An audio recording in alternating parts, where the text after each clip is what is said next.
आज हम लोग पढ़ेंगे एयर प्रेशर के बारे में, है ना। पिछले क्लास में हम लोगों ने टेम्परेचर के बारे में पढ़ा और आज हम लोग पढ़ेंगे एयर प्रेशर के बारे में। जानते हैं कि आखिर एयर प्रेशर होता क्या है। Air above us presses us with a great force on our bodies.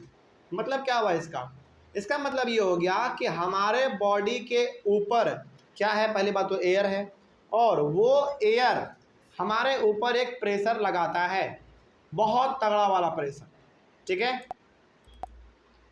तो यहाँ पे हमारे ऊपर चाह कहीं भी आप चले जाइए, चाहे किसी भी जगह पर पृथ्वी पे आप चले जाइए, वहाँ पे हमारे ऊपर कहीं भी आप जाइएगा आपके ऊपर हमेशा एयर रहेगा और वो एयर आपके ऊपर एक प्रेशर लगाता है। मतलब कि आपको लगेगा नहीं कि हमारे ऊपर कोई दबाव डाल रहा है, लेकिन एक एयर आपके ऊपर प्रेशर लगा रहा होता है, आपके ऊपर दबाव डाल रहा होता है। तो यहाँ पे लिखा हुआ था कि air above us presses us with a great force on our bodies. हमारे ऊपर बहुत एकदम तगड़ा वाला फोर्स वो लगाता है। लेकिन अब ऐसा होना चाहिए कि हमको फोर्स महसूस होना चाहिए, लेकिन फिर भी हमको फोर्स महसूस नहीं होता है कि एयर हमारे ऊपर फोर्स लगा रहा है कि नहीं लगा रहा है। ऐसा क्यों होता है? देखिए, however we don't even feel it. हमको महसूस भी नहीं होता है।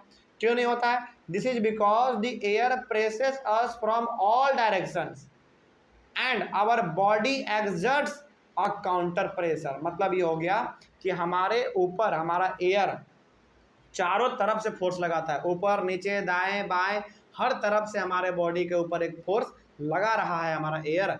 उसके बदले में जितना वो हमारे बॉडी के ऊपर प्रेशर लगा रहा है, उतना बदले में हम लोग भी उसके ऊपर प्रेशर लगा दे रहे हैं। इसीलिए हमको प्रेशर लगा हुआ महसूस नहीं होता है। हमको ऐसा महसूस ही नहीं होता है कि हमारे ऊपर एयर जो है प्रेशर लगा रहा है। और इसी चीज़ को आप पढ़ेंगे क्लास 9th में न्यूटन्स के थर्ड लॉ के बारे में। न्यूटन्स के थर्ड लॉ को जब आप पढ़ेंगे तो आपको मालूम चलेगा कि जो चीज़ जितना आपके ऊपर प्रेशर लगाता है, आप भी उस चीज़ों के ऊपर उतना ही प्रेशर लगा रहे होते हैं। हालांकि न्यूटन्स का थर्ड लॉ थोड़ा सा समझना है हम लोगों को क्लास 9th में, लेकिन फिलहाल अभी आप यहाँ पे ये समझ लीजिए कि एयर जितना आपके ऊपर प्रेशर लगाता है, बदले में आप भी एयर के ऊपर उतना ही प्रेशर लगा देते हैं। आप लगा नहीं रहे होते हैं, लेकिन आपका बॉडी ऑटोमेटिक उस प्रेशर को एग्जर्ट कर रहा होता है, यानी कि लगा रहा होता है। आपको पता भी नहीं चलने देता है वो, इसीलिए आपको महसूस नहीं होता है कि हमारे ऊपर प्रेशर भी लग रहा है। ठीक है ना, चलिए आगे बढ़ते हैं। अब यदि आपसे पूछा जाए कि एयर प्रेशर है क्या भाई, डेफिनेशन यदि पूछ दे तो हम लोग क्या बताएंगे? यहाँ पे डेफिनेशन भी हमने लिख रखा है, तो आप बताएंगे कि air pressure is defined as the pressure exerted by the weight of air on the earth surface. मतलब कि अर्थ के सरफेस पर, यानी कि धरती के ऊपर एयर क्या करता है, अपना प्रेशर लगाता है। यानी कि हवा का भी एक क्या, एक वेट है, वजन है, जो कि हमेशा लगाए हुए है ना। लेकिन फिर भी हम लोगों को महसूस क्यों नहीं होता है? क्योंकि बदले में हम लोग भी उतना ही प्रेशर उसके ऊपर लगा देते हैं, इसलिए हमको महसूस ही नहीं हो पाता है। ठीक है, तो ये था हमारा एयर प्रेशर का डेफिनेशन। आगे बढ़ते हैं फिर। As we go up the layers of atmosphere the pressure falls rapidly. लेकिन जैसे जैसे हम लोग एटमॉस्फेयर के ऊपर चलते जाएंगे, यानी कि हम लोग आसमान के ऊपर, आसमान की तरफ हम लोग जैसे जैसे धीरे धीरे बढ़ते जाएंगे, वैसे वैसे हमारे ऊपर एयर का भी प्रेशर कम होता चला जाएगा। इसलिए कम होता चला जाएगा क्योंकि आसमान में उतना ज़्यादा एयर प्रेजेंट नहीं है। अब जब एयर है ही नहीं तो वो प्रेशर कहाँ से लगाएगा, है ना। तो वही बात यहाँ पे है कि जब तक हम लोग धरती के ऊपर हैं तब तक हमारे ऊपर प्रेशर बहुत ज़्यादा है, क्योंकि जहाँ जहाँ हम लोग जाते हैं धरती पर, वहाँ धरती, लेकिन धरती के सरफेस पर जहाँ जहाँ जाते हैं वहाँ एयर प्रेजेंट है, और चूंकि एयर प्रेजेंट है तो वो हमारे ऊपर एक फोर्स भी लगाएगा। लेकिन जैसे जैसे हम लोग ऊपर बढ़ते हैं आसमान की ओर, ज़्यादा ऊपर आगे बढ़ जाते हैं हम लोग आसमान की ओर, तो एयर का मात्रा कम होने लगता है, और जब एयर ही कम हो जाएगा तो प्रेशर नहीं लग पाएगा हमारे ऊपर, है ना। चलिए आगे बढ़ते हैं फिर। उसके बाद लिखा हुआ है the air pressure is highest at sea level and decreases with height. तो जो समुद्र का जो सतह है, क्या समुद्र का जो लेवल है, क्या कहीं पे ऊपर है कहीं पे नीचे है, ऐसा है क्या? ऐसा बिल्कुल भी नहीं है। समुद्र का जो पानी का लेवल है वो हर जगह पर सेम है ना। यदि ऊंचा नीचा होता कभी समुद्र का पानी तो हो सकता है कि कोई कंट्री दह के बर्बाद हो जाता, लेकिन ऐसा तो नहीं है। समुद्र का पानी का लेवल बिल्कुल सेम है हर जगह पर। तो समुद्र के पानी के ऊपर एयर का प्रेशर बहुत ज़्यादा होता है और उस समुद्र के पानी के लेवल से जैसे जैसे आप ऊपर बढ़ते चले जाएंगे वैसे वैसे आपका एयर का प्रेशर भी कम होता चला जाएगा।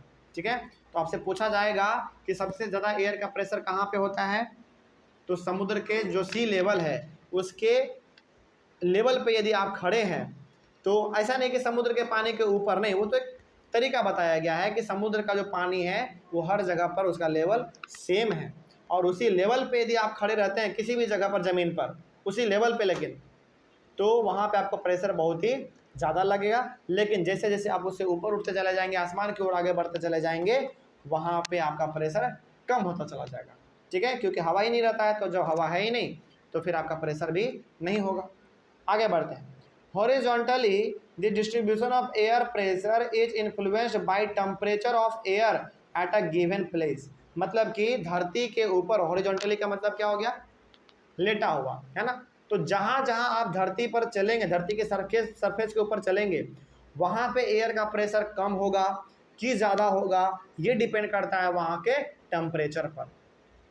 ठीक है, अब टेम्परेचर पे कैसे डिपेंड करता है अभी हम लोग जानते हैं, लेकिन हाँ यहाँ तक आप ये जान गए कि एयर प्रेशर जो है वो कम्प्लीटली डिपेंड है किसके ऊपर, टेम्परेचर के ऊपर। अब ये टेम्परेचर के ऊपर कैसे है जानते हैं इसके बारे में, ये वाला हो गया हमारा। In areas where temperature is high the air gets heated and rises. जहाँ पे टेम्परेचर बहुत ज़्यादा है यानी कि जहाँ पे गर्मी बहुत ज़्यादा है तो वहाँ का हवा क्या हो जाएगा, गर्म ज़्यादा हो जाएगा और गर्म हवा हमेशा ऊपर उठता है। जैसे आपने भाप देखा होगा, है ना, जब हमारे घरों में दाल बनता है कुकर में तो वो भाप होता है और वो भाप बन के हमेशा कहाँ उठना चाहता है, ऊपर की ओर उठना चाहता है। क्या वो नीचे कभी आता है, क्या नहीं आता है। तो वो जो गर्म हवा है वो हमेशा आसमान में ऊपर की ओर उठना चाहेगा। उसी प्रकार से यहाँ पे जब हमारे धरती के ऊपर हवा है और उसके ऊपर सनलाइट पड़ेगा, सनलाइट की रोशनी पड़ेगी, हीट एनर्जी उसको मिलेगी हवा को, तो वो हमेशा हवा क्या हो जाएगा, गर्म होगा और गर्म हमेशा हवा ऊपर उठना चाहता है।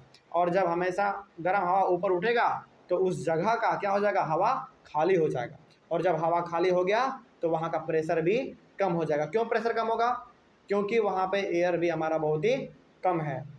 समझ रहे बात को, चलिए आगे बढ़ते हैं। तो इस वाले पॉइंट में आपने ये समझ लिया कि जहाँ पे एयर बहुत गर्म होगा और वो गर्म एयर हमेशा कहाँ जाना चाहेगा, हवा में ऊपर की ओर जाना चाहेगा और जब वो हवा में ऊपर की ओर जाना चाहेगा तो उस जगह का एयर हमारा क्या हो जाएगा, खाली हो जाएगा। और जब एयर रहेगा ही नहीं तो क्या वहाँ पे प्रेशर लगेगा, बिल्कुल भी नहीं लगेगा। प्रेशर लगने के लिए ज़रूरी है कि वहाँ पे एयर का होना, है ना, एयर होंगे तभी वहाँ पे आपका एयर प्रेशर लगा पाएगा। चलिए आगे बढ़ते हैं फिर। लेकिन गर्म हवा होने की वजह से वो ऊपर चला जाता है और वहाँ पे आपको प्रेशर नहीं देखने को मिलता है। This creates a low pressure area. और इससे होता क्या है, वहाँ पे जहाँ पे कि गर्म हवा होगा वहाँ पे एक लो प्रेशर एरिया बन जाएगा, यानी कि वहाँ पे एयर का प्रेशर बहुत ही कम होगा। आगे बढ़ते हैं फिर।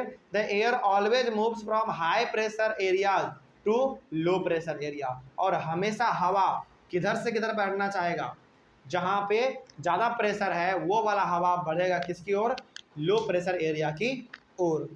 समझ रहे बात को। जैसे हम लोग एक लोटा यदि पानी नीचे गिराते हैं तो वो पानी किधर आगे बढ़ता है, जिधर पानी नहीं होता है उधर ही बढ़ता है ना। चलिए, तो यहाँ से आपने ये समझ लिया कि जिधर हमारा एयर का प्रेशर कम होगा उस खाली जगह को भरने के लिए हमारा हवा किधर से आएगा, जहाँ पे एयर का प्रेशर ज़्यादा होगा। ठीक है, चलिए आगे बढ़ते हैं फिर। तो यहाँ पे आपने पूरी तरीके से एयर प्रेशर के बारे में जान लिया।